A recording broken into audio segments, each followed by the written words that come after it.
But if you do it a third time, then I'll say, hey, I just noticed this. And you'll say, no, that didn't happen. And I'll say, yeah, not only did it happen, but it happened here and it happened here, and I'm not making this up. So there's something going on here, like I'm not ignoring it, and we can get to the bottom of it. And then they'll come up with a bunch of objections about why that isn't necessary, and you push those aside, and they'll come up with a few more objections, and they'll push those aside, and then usually they'll get mad or burst into tears, and if you push that aside, then you get to have a conversation. How do we save the marriage relationship before it's beyond recovery? We're going to get right into this topic, so don't go anywhere.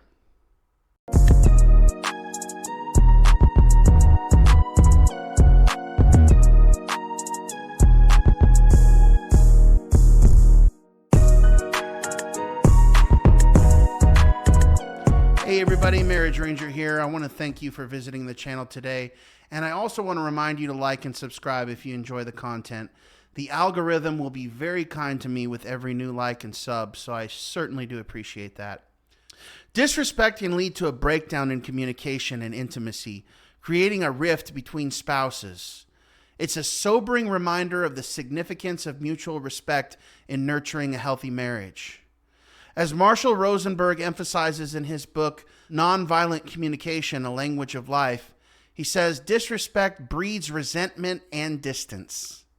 Rosenberg and many other psychologists remind us that addressing the core needs of our partners is essential for fostering a harmonious relationship.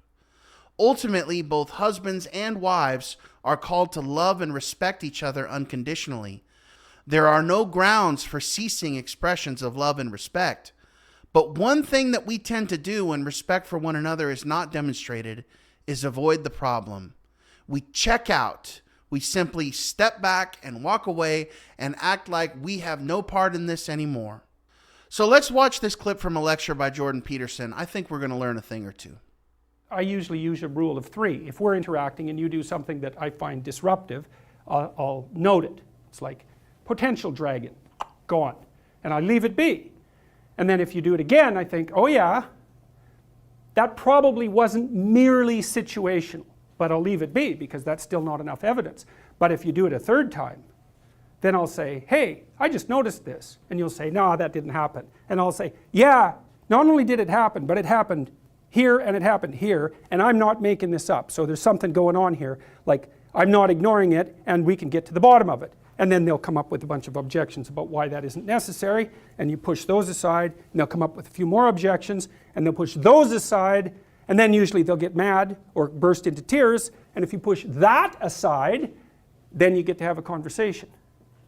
Right, and then you can solve the problem. But man, you got to be a monster, because first of all, you need 6 arguments about why their objections aren't going to stop you, and then you have to not be intimidated by the anger, and you have to not be swamped by compassion about the tears.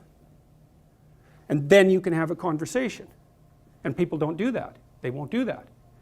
And so they don't solve the problems. And so then the problems accrue, right? And if they accrue over 15 years of a relationship, then they end up fat, ugly, and in divorce court. We need to talk about avoidance and how serious it can be. This is the route that most people take when they're suffering from being chronically disrespected by a spouse. They just avoid it. And one of the dangers of avoidance is the problem of growing disrespectfulness. We avoid this thing thinking that it's going to go away, when actually what happens is it gets worse and worse. Peterson is just talking in generalities here. He's not specifically diving into the context of the problem of disrespect. But just like anything else here, we could have addressed it earlier, when it presented in a small way, when it was something that was manageable.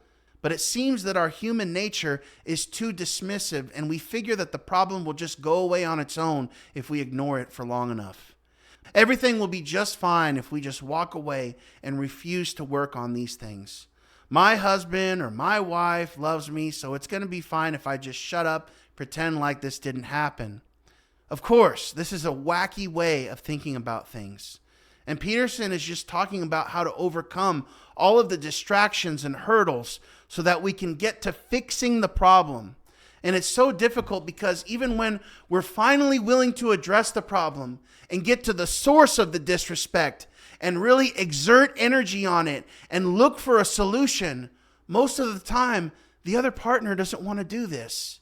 It takes both parties to be willing to address the problem before that problem can be addressed. If one party is reluctant, they put up obstacles. They make it a difficulty. They make it more challenging than it needs to be. And there are all kinds of objections about why we don't need to talk about the problem, that it isn't important, that it isn't necessary. It's all in your mind. It's all a waste of time or whatever. And if you persist, Peterson says, they become angry, or maybe they become emotionally animated, or they become histrionic or upset. A lot of people aren't willing to break down all of these roadblocks. They just don't want to deal with the arguments and the screaming and the yelling and the crying. Oh, here come the waterworks again. I don't want to do this right now. So what happens? The problem never gets solved. It just builds up until the disrespectfulness and the unloving behavior from both parties is so terrible that no one can handle it anymore. No one can try to deal with this in the future and keep their sanity at the same time. Then there's either estrangement, or there's an affair, or there's both, and then usually there is divorce. One way to look at this is to simply ask yourself this question. I may not have a lot of respect for my partner because of their behavior, but do I respect my partner's place within the institution of marriage? I don't mean, do you respect your partner's decisions? Do you respect your partner's attitudes or actions? Because this is probably not the case. If you're having problems, that's likely not going to be the case. If there have been a lot of issues in the past, appreciation has been lost. But what you can ask is this: do I respect her right to be aware of the status of our partnership? Do I respect her right to understand where our marriage is right now, to see me for who I am, for what I am feeling, for my attitude toward her? Or do I have the right to hide my true feelings and intentions from her? Everything relating internally and externally to marriage should be out in the open and clearly visible for both parties. Respect demands openness and honesty and transparency. Without these qualities, there can be no relationship whatsoever.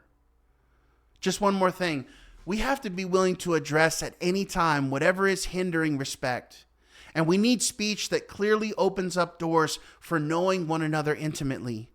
There is no relationship on earth that is more intimate than marriage. If you want to solve the problems within marriage and have a marriage as God designed it to be, you have to be willing to open up and speak in an intimate and vulnerable way, which I know can be really, really hard at times, but the reward makes it worthwhile. As we wrap this up, let's remember that a marriage built on love and respect is a beautiful journey worth nurturing. God created marriage to be a lifelong bond, and just throwing in the towel and settling for a divorce should not be an option for us. Marriage is an institution of God, and it's worth saving. It's worth getting through all of the fighting, all of the arguments. It's worth getting through all of the pain, all of the waterworks, all of the complaints, and peeling back the onion to finally find out what is truly going on here that's causing the disrespect. I want to thank you for joining us, and if you have any questions, you can reach me on my website at marriageranger.com. Have a blessed day.